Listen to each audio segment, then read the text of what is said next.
ẹjọ́ gbogbo ọmọ ìpínlẹ̀ Ògùn tó wà níbi ẹjọ́ ẹlọ́wọ́ yín sókè ìpínlẹ̀ Ògùn ẹ̀kọ́ bá mi fọwọ́ yẹn sáyà báyìí ó yẹ kí a kọ lógo wa iṣẹ́ yá ọmọ Ògùn iṣẹ́ yá Elédùmarè iṣẹ́ máa yá o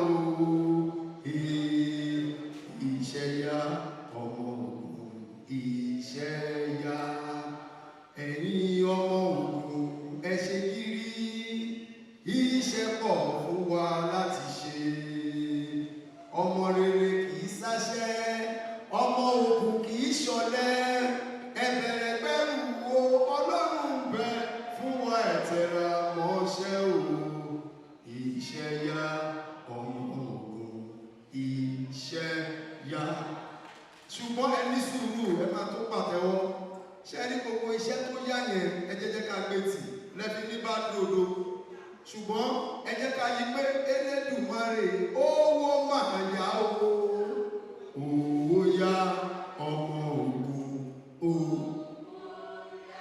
yọ Ìbàdàn ní mí kí Ìbàdàn lọ́wọ́ sókè ẹ̀jọ̀ Ìbàdàn ní mí Ìbàdàn májàmájà ti fi kára lé lẹ́rú ìlú Àjàyí ìlú Òjò ìlú Ògúnmọ́lá ìlú Abíọ́dún níbi tá a gbé fi gbá wọn owó nìbàdàn ni wọ́n bí mi sí o nìbàdàn ni wọ́n bí mi sí bàbá rẹ pẹ̀lú wọn ló ní ilẹ̀ bàbá rẹ pẹ̀lú wọn ló ní ilẹ̀ o nìbàdàn o nìbàdàn o oníbàdàn owó orí lóde odòdè o jẹ́nẹ́rà ló kọ́kọ́ san owó orí lóde odòdè o jẹ́nẹ́rà ló kọ́kọ́ san àwọn àgbà tí ó san owó ń bẹ láti wọlé nípọ̀kù àwọn àgbà tí ó san owó ń bẹ láti wọlé owó orí lóde odòdè o bàbá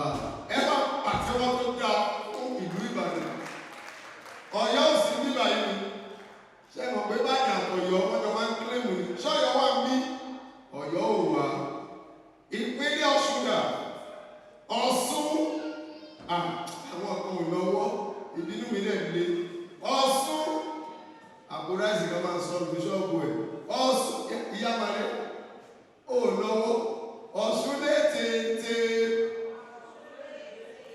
Ọ̀ṣun lé téńté drama Ọ̀ṣun lé téńté ó yá Òṣogbo ìlú àró oró kí àsálà ó àrèpẹ̀tà wọn àwò Ọ̀ṣun-Òṣogbo pẹ̀lẹ́ o. Please, this is my own blood junior brother, Ambassador Ola Olutimo, one of Nigeria United Nations ambassador. Please clap for him for me.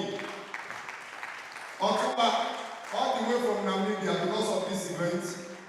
Àwọn ìtàn wọn sọ̀rọ̀ ọmọgbà ní Namibia tọ́jọ́ lọ gbogbo ọjọ́ lọ ní.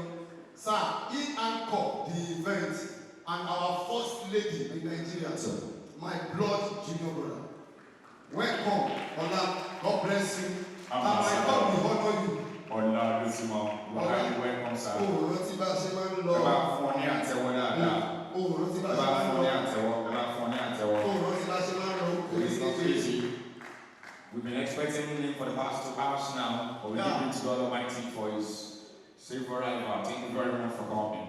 God bless you, Ola Olutimo, Ambassador, United Nations Ambassador. God bless you. God bless you. Please, now, Motiki Ọ̀ṣun Ifẹ̀ ló wà ní Ilé Ifẹ̀ ní orísun ayé. Ìlú Oòduà bàbá Yorùbá, Èdùmàrè tó dá wa sífẹ̀, kó má ṣe bá fẹ̀jẹ̀ mọ́ wa